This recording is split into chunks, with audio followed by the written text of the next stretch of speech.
What's up, YouTube? It's the Action Figure Grader coming back to you with another video. And I thought today we would talk about another one of my Tri-Logo Return of the Jedi figures. Well, you mean, the figures came out during the Return of the Jedi, so, 1983. And but the figure himself obviously is from Empire Strikes Back, so he's a transitional figure, I guess you'd say. But this is a Palitoy carded Tri-Logo Han Solo in his Hoth Battle Gear, and I don't think I've shown this one to you yet. It's a really awesome figure, and the reason I thought I'd show it is that one of these channels that I watch a lot is Blacked Out Ewoks, and I highly recommend it if you haven't checked out his channel. But in one of the comments of one of his videos, we were talking about grading. How do you grade figures that are still in the bubble? And, if they give it a really high score, how do you really know that it's that high of a score? And that's a good question. And this is a good example because I think that the scores on the sticker do not reflect what the actual scores are for the figure now. And, that's one thing to keep in mind when you guys are out there buying already graded figures, is that, scores can change over time just due to sun damage or fading or, all kinds of different reasons. But, especially if they've been transported, across the pond, so to speak, as this one has. I think I am the third owner of this figure since it got graded. There was a gentleman in the U.S. that owned it. It then got shipped to a owner in Germany. And then I fairly recently bought it from him, and it got shipped back over here. So, it's gone across the Atlantic Ocean twice. And, obviously there's risk involved with getting these, what's the right word? Getting them to and from the seller to the buyer safely, and it's very difficult. And with these Tri-Logos especially, they have oversized bubbles. Not all of them, but many of them have these oversized bubbles. All three of these are good examples of that.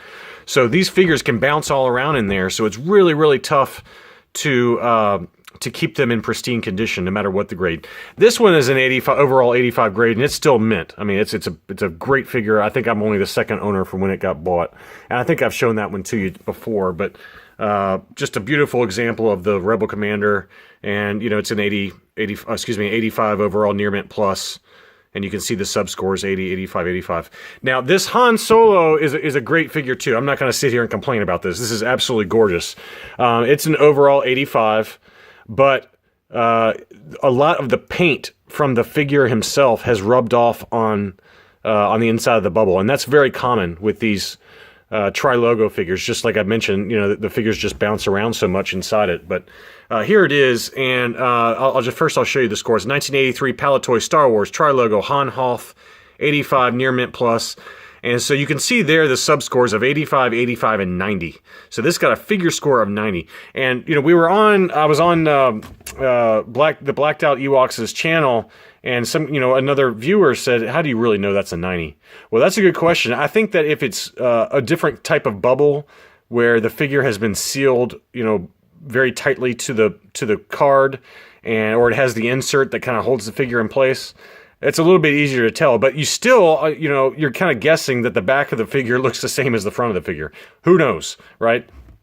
I think this figure is still an 85, but I don't think it's a 90 anymore. And you can see there on the bubble where that's not a crack in the bubble. That's actually just paint from his hands or from his belt, I guess, from this figure being transported across the pond 2 or 3 times. So that's caused some paint scraps across the bubble. The bubble itself is in mint condition, though. I mean, you can see it does. These Tri-Logos are known for having very fragile bubbles. The bubbles themselves crush very easily. They also are known for having different types of bubbles. So, for example, these are etched corner bubbles. You can see where these corners are etched. That's a factory item. You can see that my this one also has a slight etch. It's kind of like a semi-etch is what I call it. And then there's ones, I don't know if this one has it or not. I didn't pull down one that doesn't have an etch at all, but this is a full etch that goes all the way across the corners. And so there's a number of different types of bubbles that come with these Palitoys, and obviously PBP, which is the factory down in Spain back in the day, they used even different kinds of bubbles. So anyway, what I'm trying to get at is that, you know, this came back with a bubble score of an 85. I don't think it would get that today. I don't know for a fact, but I think given all the paint that's rubbed off from, I guess, his belt or his hands or whatever onto the bubble, that would probably drop that down to an 80 if I had to guess. Maybe not. I don't know. But the figure score of 90 certainly does not apply today. The paint rub is not terrible, but there's a couple of spots like on his hand right here and, you know, just a couple of minor spots where, because this thing has been jostled back and forth, I found a more pronounced one. I'm trying to find it now, guys. I'm sorry. I know his hand right there, you know, his first finger there has got some rub from rubbing against the bubble, but I can't. There was one other spot that I had that I can't find now. But anyway, you know, it's a beautiful figure. I'm certainly not going to complain. The card is absolutely flat and perfect. I mean, look at that card. It is just unbelievable. So that 85 score for the card would certainly hold. I think, you know, my guess is if I sent this in for regrade, I mean, look how flat that card is. I mean, that is just absolutely perfect. But my guess is if I sent this in for regrading after, you know, the wear and tear it's gotten from traveling, my guess is it'd probably get a card of 85, a bubble of 80, and a figure of 85. So, you know, I think 2 of those 3 sub-scores would drop down by a notch. It would still get an 85 overall. There's no way it wouldn't. It's just too beautiful of a figure and overall for this bubble paint wear to knock it down that much. But, you know, it was just a comment that maybe it was an offhanded comment by him, but it got me thinking about how do you really know if a figure is an 85 or a 90 when it's inside the bubble like that. These are, you know, this one's a little bit easier to tell because the figure can slide forward or tilt forward, and so the reviewer or the grader can actually see most of the figure. I mean, they can look down from up here, from either below or up top or the side, and see, you know, 90% of the figure, if not more. But, you know, some of these Kenner figures, where they're really kind of, you know, inside a tighter bubble and you can't see the back of the figure, you know, usually the default score is going to be an 85, unless, and the big unless, if they see noticeable sun damage.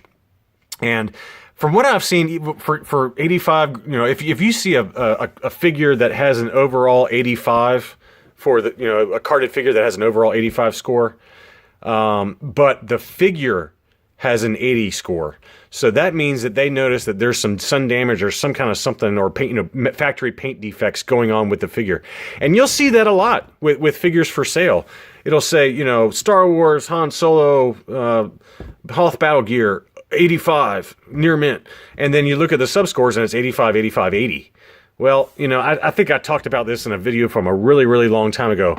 Me personally, I would not buy a graded carded 85 figure, mint on card figure, if the subscore for the figure was 80. To me, you know, that's what you're mainly buying. I mean, obviously the artwork and bubble and everything are cool and everything, but the figure itself, obviously the grader saw something that's wrong with it. So why would I pay for a premium for a figure that is only an 80? You know, but, you know, even though the overall score of the whole mint on card is an 85. So that's just something to look out for. That's my personal opinion. Some people may agree with that. Obviously, there's exceptions to every rule. I think that if there was a really, really rare figure that I've been dying to get, you know, and, you know, I really wanted, like, you know, for example, there was a Made in Mexico Lando in Skiff card that had an overall 85. Made in Mexico card, so it was a Lily Letty kind of Kenner style card that was for sale, and it was like, you know, $350, and I was like, well, that seems like a pretty good deal to me, even though the figure score was an 80. I might take a chance on something like that. That's something that's, you know, not super expensive, but one that's very tough to find in an overall 85. I might do something like that, but, you know, some of these people that buy like 85 graded 12 backs, they're like, you know, multiple thousands of dollars, and it's an 85, 85, 80. I mean, I can't justify spending like $2,000 on a, you know, a Stormtrooper, 12-back Stormtrooper where the figure score got an 80. But there's people out there that do it. So maybe it's just me. Maybe I'm being overly picky. But anyway, I just thought I'd talk about that briefly and also show you this Han, because I don't think, you know, I've got a few Tri-Logos, but I can't remember if I ever showed that to you. But it's just I love the beautiful artwork. Obviously, we got the 3 different languages, hence the Tri-Logo for those of you who have not seen some of my others. But these two are easily my highest scored. You know, they're both 85s. I do have one other really nice Tri-Logo in grading that'll be back next month. That's a mint on card. So we'll take a look at that. It will not, I guarantee you, it's not going to be an 85.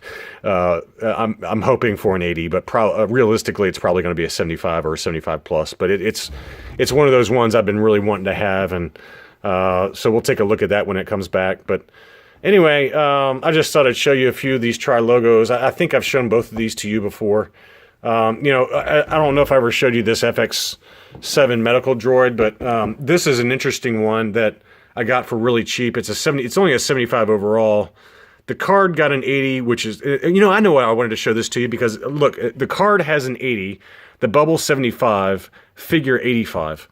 This is not graded correctly. At most, this is a 70, and I can tell you why. If you look at the back of the card, somebody wrote on this. Somebody wrote on this, and I didn't know it when I bought it. I bought this in an auction a long time ago, long time ago, and I didn't notice this, unfortunately, because I was an idiot. But, you know, if you write on the card like that, at least according to AFA, I don't even know if they'll grade it, number one, but if they do grade it, it would get a max of 70. So I think a 75 is being very generous here. I don't think it's a 75. If I had to guess, this is probably more like a 70 overall, but it's still nice, though. I mean, the card itself is in really great shape, other than that handwriting. The bubble, you know, it only got a 75 score for the bubble, but it's, you know, it's actually a pretty nice bubble considering how frail these are, and obviously the front of the card is gorgeous. So I'm not, you know, look, I think I only paid like $100 for it, maybe even less than that, in an auction a long time ago.